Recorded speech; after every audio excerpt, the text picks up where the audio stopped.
Olá pessoal, hoje falaremos sobre os alimentos produzidos pelos fungos, sobre a utilização dos fungos no nosso dia a dia, no nosso cotidiano, onde eles aparecem, em diversas áreas, e você às vezes até consome essa ingestão indireta de fungos e nem sabia. Mas vamos lá. Como falei nas aulas anteriores, nós vivemos rodeados de micróbios, Dentro do nosso organismo existem mais micróbios do que células do nosso próprio corpo. E entre esses micróbios existem as bactérias, os protozoários, os vírus e os fungos, que falaremos na nossa aula hoje. Então, os fungos existem de diversos tipos, Existem os fungos macroscópicos, como os cogumelos, como as orelhas de pau. Os cogumelos todo mundo já conhece, o tradicional. Quando você pensa em um fungo e um cogumelo, você lembra logo aquele do chapeuzinho, e o talo e o chapeuzinho. A orelha de pau tem formato de uma orelha, de um leque que se gruda também nos troncos em decomposição.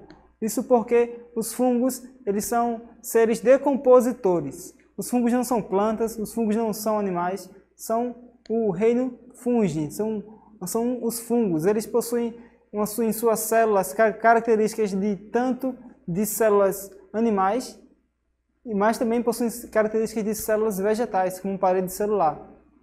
E os fungos eles adoram ambientes quentes e úmidos.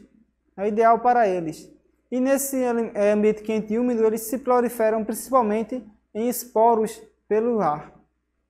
E na sua função, existe tanto sua função decompositora, devolvendo nutrientes para o solo, que servirão para as plantas e para os animais, além de servir como alimento no nosso dia a dia e também na produção de antibióticos.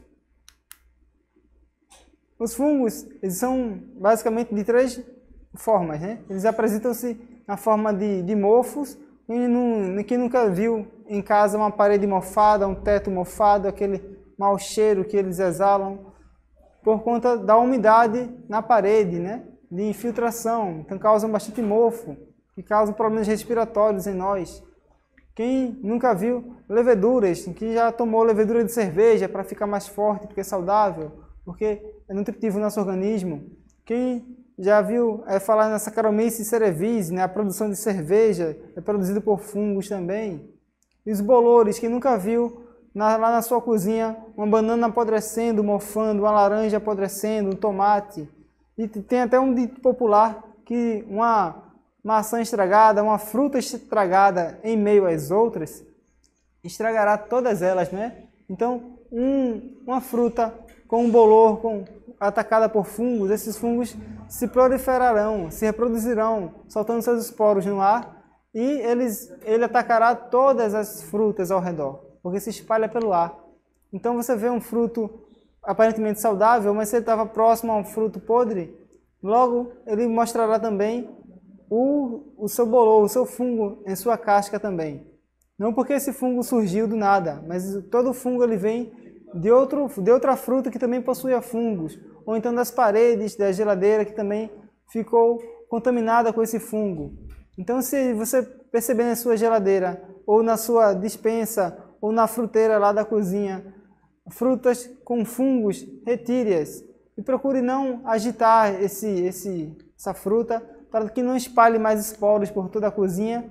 E onde você, menos imaginar, uma fruta entrar em contato com outro local diferente, ela vai servir de fonte de energia para esses fungos também. Então, esses vários formatos que os fungos existem no nosso dia a dia, eles servem para muitas funções, tanto na produção de bebidas, como queijos, como os pães, como também serem consumidos in natura ou em conserva.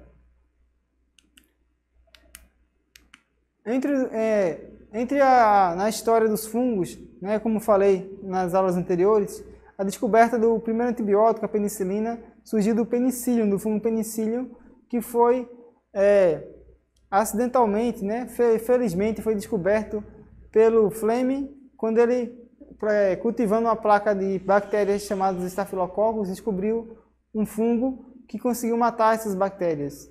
Então há quase 100 anos atrás ele descobriu a penicilina e que até hoje é utilizada também como antibiótico. Mas entre os alimentos produzidos por fungos, eu quero falar para vocês sobre o vinho, né? Os alimentos fermentados, tudo que é fermentado, ele possui fungo em sua composição, certo? Os fungos eles fermentam, né? O próprio fermento que você compra na padaria, no supermercado, eles são esporos do Saccharomyces cerevisiae, um fungo muito produzido há milênios. Esse fungo é produzido há milhares de anos, é conservado pelo homem na produção de alimentos. Né? O vinho, né? Quem nunca já ouviu falar, o vinho é uma bebida tão antiga, como é citado diversas vezes na Bíblia, assim como o pão. Todos vêm de fungos. Né? Mas como será que ocorre a produção desse vinho?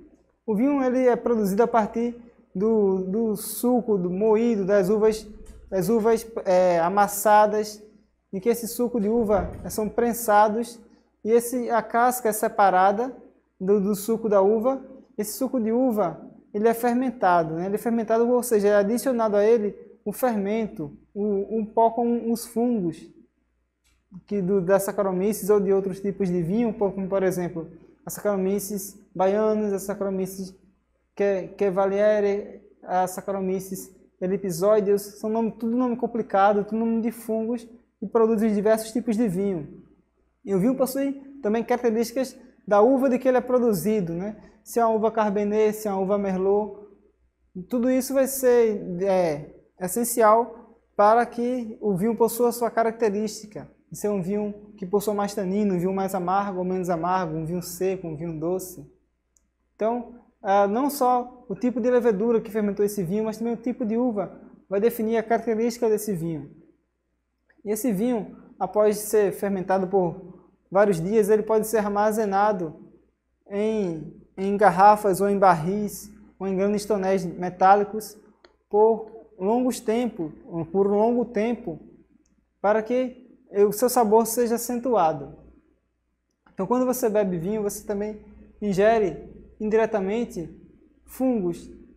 E essa fermentação que o fungo produz é a sua forma de produzir, de consumir e produzir energia, né? Que ele não consegue respirar, mas ele fermenta, através da fermentação, é que ele consegue o seu alimento e produz como resíduo o álcool e o gás carbônico. Então ele libera o gás carbônico, também libera álcool nessa fermentação e consegue digerir o seu nutriente, conseguir sua energia para a sua sobrevivência, na verdade. Já que ele é uma célula, então ele consegue obter essa energia para sobreviver através da fermentação.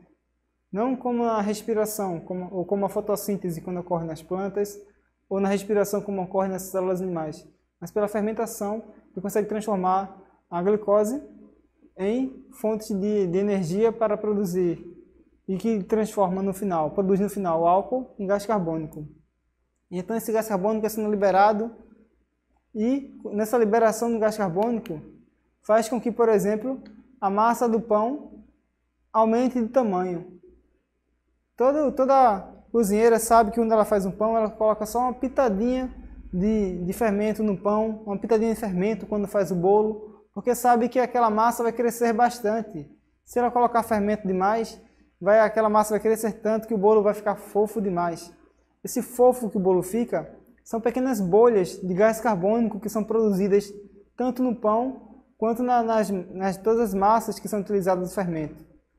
Então, em bolos, em pães, quando se utiliza o fungo, a levedura, para aumentar o volume dessa massa, ao longo do tempo ela utiliza o amido, né, o amido do trigo, que está presente naquela massa como fonte de energia, utiliza aquela glicose, e aí então ela produz gás carbônico e produz álcool. O álcool evapora no cozimento, e o gás carbônico faz com que a massa aumente de tamanho, então produzindo todo tipo de pão, né? Inclusive o nosso pão francês, querido, do nosso dia a dia. E quando esses pães estão em um ambiente quente e úmido, naturalmente eles podem ser contaminados por fungos que se espalham bolores em sua superfície, né? Se você deixar o pão lá barrado no saquinho, se você apenas abriu, ou então aquele mesmo pão entrou em contato em uma região que já possuía fungos no ar, aquele pão vai mais cedo ou mais tarde mostrar os bolores que cresceram todo ao seu redor. Então um pão mofado, minha gente, não é recomendado que você o ingira, tá certo? Então não coma pão mofado. Quando você pensa que, não, só tirei a bordinha em que o mofo cresceu, embaixo não tinha nada. Aquilo que você vê apenas em cima, na borda, na casquinha do pão, é somente a ponta do iceberg, né? Todo o restante do pão já está com micorrizas, que são as raízes do fungo, outras estruturas do fungo que se espalham por todo o alimento.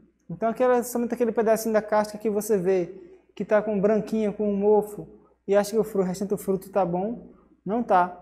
O fungo ele se espalha mais internamente do que externamente na casca, assim como no alimento, como no pão também. Então, não é indicado você ingerir alimentos com fungos, tá bem? Um outro alimento em que o fungo é importantíssimo é na maturação de queijos. Os queijos mais nobres, os queijos mais elaborados, possuem identidades, né?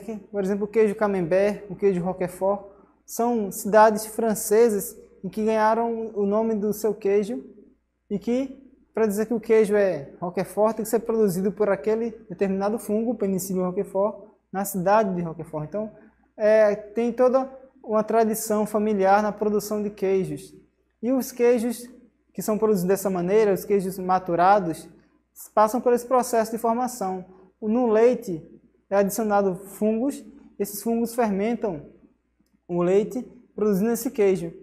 Como esse queijo ele passa por semanas, às vezes meses, em uma câmara escura, quente e úmida, então ele vai se reproduzindo dentro desses queijos e vão dando um sabor característico, um sabor exclusivo para aquele queijo.